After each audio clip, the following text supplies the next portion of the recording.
حي على الصلاة.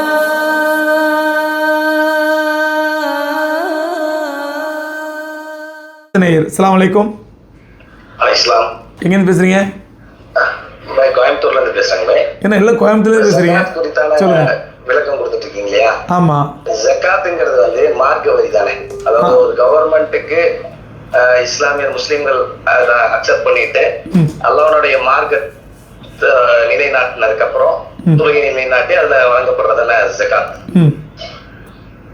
சொல்லுங்க, என்ன சந்தேகம் உங்களுக்கு? அமைக்கப்படாம எப்படி ஜகாத் அப்படிங்கிறது அது ஒரு குழப்பமா இருக்கு. நல்லா சொல்றேங்க. குழப்பவாதிகள் குழப்பிட்டே தான் இருப்பாங்க, நீங்க குழப்பாதீங்க. அதாவது முதல்ல ஜக்காத்து மார்க்க வரின்னு யார் சொன்னது? ஜக்காத்துங்கிறதுக்கு மார்க்க வரின்னு யார் சொன்னது? நீங்களாக ஒரு விளக்கம் சொல்லிவிட்டு அப்புறம் கவர்மெண்ட் அமைச்சா இதே குழப்பம், ஷைத்தான்கள் குழப்பம் பண்ணுவாங்க, குழப்பவாதிகள் வருவாங்க, வித்தியாசமாக குழப்பவாதிகள் வருவாங்க. ஜக்காத் என்பது மார்க்க வரி அல்ல, அது ஏழை வரி, ஏழைகளுக்கு கொடுக்க வேண்டிய வரி. அந்த ஏழைகளுக்கு, அதாவது ஒருத்தர் நான் 100 ரூபா சம்பாதிக்கணும் வைங்களேன், 100 ரூபா சம்பாதிச்சு அந்த 100 ரூபா என்னுடைய செலவெல்லாம் போக ஒரு வருடம் என்னுடைய பாதுகாப்பில் இருந்து என்னுடைய பொறுப்பில் இருந்து சேமிப்பாக இருந்தால் அந்த ஒரு வருடம் முடிந்த பிறகு அந்த 100 ரூபாயில் 97 ரூபாய் 50 காசு தான் என்னுடைய காசு, 2 ரூபா 50 காசு அது ஒரு ஏழையுடைய காசு. நல்லா புரிஞ்சுக்கணும். இதுதான் ஜக்காத்து. ஜக்காத் தப்பு தப்பாக புரிஞ்சுக்கணும். மார்க்க வரி, அரசாங்க வரி, மார்க்க வரியும் கிடையாது, மண்ணாங்கட்டி வரியும் கிடையாது. இது ஏழைகளுக்கான வரி. 91 நான் 100 ரூபா சேர்த்து வச்சு என்னோடய வருமானத்தில் வந்து அந்த வருமானம் ஒரு வருஷம் பூரா செலவாகாமல் என் கையில் இருந்து ஒரு வருஷம் பூர்த்தி ஆகிவிட்டால் அந்த 100 ரூபாயில் 97 ரூபா 50 காசு தான் எனக்கு சொந்தமானது, 2 ரூபா 50 காசு ஏழைக்கு சொந்தமானது. இப்போ சந்தேகம் வரலாம் உங்களுக்கு, அது எப்படிங்க? ஏன் காசு தானே, நான் தானே சம்பாதிச்சேன், ஏழைக்கு அதில் என்ன பங்கு? அவன் ஏழையாக இருக்கிறான், அவ்வளோதான், அவனுக்கு என்ன பங்கு அப்படின்னா ஒரு உதாரணம் தான் புரியும். நான் வந்து மீன் மார்க்கெட்டுக்கு போகிறேன், மீன் எவ்வளோன்னு கேட்குறேன். 1000 ரூபாங்கிறாங்க ஒரு மீன் 1000 ரூபா. நான் என்ன பண்ணேன், என்னோட சொந்த பணத்தை கொடுத்து 1000 ரூபா கொடுத்த மீனை வாங்குகிறேன். மீனை வாங்கிட்டு நான் 1000 ரூபா கொடுத்து வாங்கின மீன் மொத்தமாக என் காசு அப்படின்னு சொல்லிட்டு நான் அப்படியே அந்த மீனை கொண்டு வந்து அப்படியே சமைச்சு அப்படியே சாப்பிடுவேன்னா, இல்லை அதை சுத்தம் பண்ணி செதிலை எடுத்துகிட்டு, குடலை எடுத்துகிட்டு, தலையை எடுத்துகிட்டு, வாழை கட் பண்ணிவிட்டு இதெல்லாம் ஒதுக்கிட்டு மீதி உள்ள மட்டும் சாப்பிடுவானா? மனசு எப்படி சாப்பிடுவான்? எல்லாத்தையும் ஒதுக்கிடுவான், அழுக்கு இழப்பறம் ஒதுக்கிடுவான், அந்த குடலை ஒதுக்கிடுவான், தலையை ஒதுக்கிடுவான், வாழை வெட்டிடுவான், அப்புறம் செதில்லாம் எடுப்பான், எல்லாம் எடுத்து அது ஒரு 100-150 கிராம் போயிடும். அப்போ இவர் சொந்தமாக காசு 1000 ரூபா கொடுத்து வாங்கின காசில் மீனில் வெறும் 850 கிராம் 800 கிராம் தான் மிஞ்சும். மீதி 200 கிராம் என்னது? அந்த பொருளுக்குரிய அந்த மீனுக்குரிய அழுக்கு. அந்த அழுக்கை சாப்பிட முடியாது.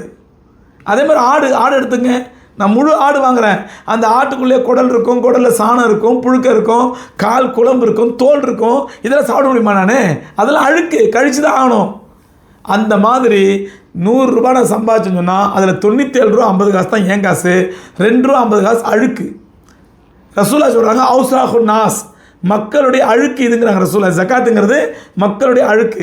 ஜக்காத்துனாலே முதல்ல என்ன தெரியுமா அர்த்தம்? சுத்தப்படுத்துதல் அர்த்தம். அரபியில் ஜக்காத் என்ற வார்த்தைக்கு சுத்தப்படுத்துதல், மார்க்க வரி மண்ணாங்கட்டி வரிலாம் இல்லை, சுத்தப்படுத்துதல் அப்படின்னு அர்த்தம். எதை சுத்தப்படுத்துகிறோம்? நம்முடைய சம்பாதிச்ச பணத்தில் அழுக்கும் சேர்ந்து இருக்குது. எப்படி மீனில் அழுக்கு இருக்குதோ, ஆட்டில் அழுக்கு இருக்குதோ, மாட்டில் அழுக்கு இருக்குதோ, அந்த அழுக்கு சேர்ந்துருக்குது. நான் பயன்படுத்தும் பொழுது அந்த அழுக்கை கழித்து விட்டு தான் நான் பயன்படுத்த வேண்டும்.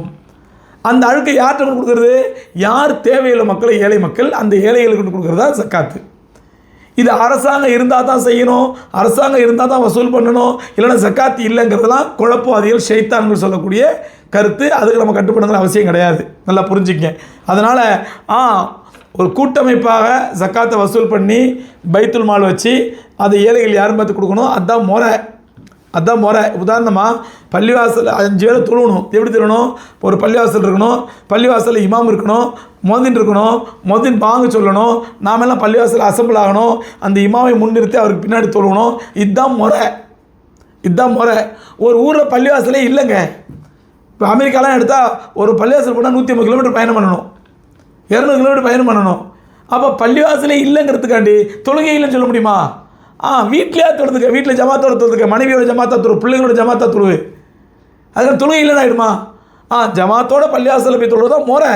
அதுக்கு வாய்ப்பு இல்லைங்கிற பட்சத்தில் வீட்டில் தொழுதணும். அதே மாதிரி ஜக்காத் என்பது எல்லா ஜக்காத்தையும் பைத்துல் மாலில் வசூல் பண்ணி கூட்டாக சேர்த்து ஏழைகள் யாரும் பார்த்து முறையை பிரித்து கொடுக்கணும், அதுதான் முறை. அந்த முறை சிஸ்டம் இல்லை அப்படின்னு சொன்னால் நம்ம இண்டிவிஜுவலாக அந்த ஜக்காத்தின் கடமை நிறைவேற்றித்தான் ஆக வேண்டும். ஏன்னா அல்லாஹ் குர்ஆனில் சொல்கிறான், நபியே அவர்களிடத்திலிருந்து ஹுதுமின் அம்வாலியும், அவர்களிடத்திலிருந்து அவர் செல்வங்களிலிருந்து அவர் ஜக்காத்தை எடுங்கள், அப்படி எடுப்பதினால் அவர்களை அல்லாஹ் சுத்தப்படுத்துவான். ஜக்காத்து கொடுக்கறதுனால ஜக்காத்து கொடுக்குறவங்களுடைய பாவத்திலிருந்து அல்லாஹ் சுத்தப்படுத்துகிறான், அவருடைய பொருள்களையும் அல்லாஹ் சுத்தப்படுத்திடுறான். ஆக ஜக்காத் என்பது சுத்தப்படுத்தல் பொருள். நம்ம சுத்தப்படுத்தாமல் சாப்பிட்டு இருந்தால் மீனை அப்படியே வாங்கி அப்படியே சாப்பிட்ற மாதிரி, ஆட்டை அப்படியே அறுத்து அதோட குடல், கிளறு, கால், கை, நஜிஸு, சாணம் எல்லாத்தையும் சேர்த்து சாப்பிட்ற மாதிரி. அதனால் ஜக்காத் என்பது இது மார்க்க வரி மண்ணாங்கட்டி எல்லாம் கிடையாது. நீங்களாக பேர் வச்சுக்கிட்டு குழம்பிட்டு இருக்காதீங்க. ஜக்காத் என்பது ஒவ்வொரு மூமினும் தன்னுடைய பணத்துக்கு செலுத்த வேண்டிய, கொடுக்க வேண்டிய கட்டாய கடமை.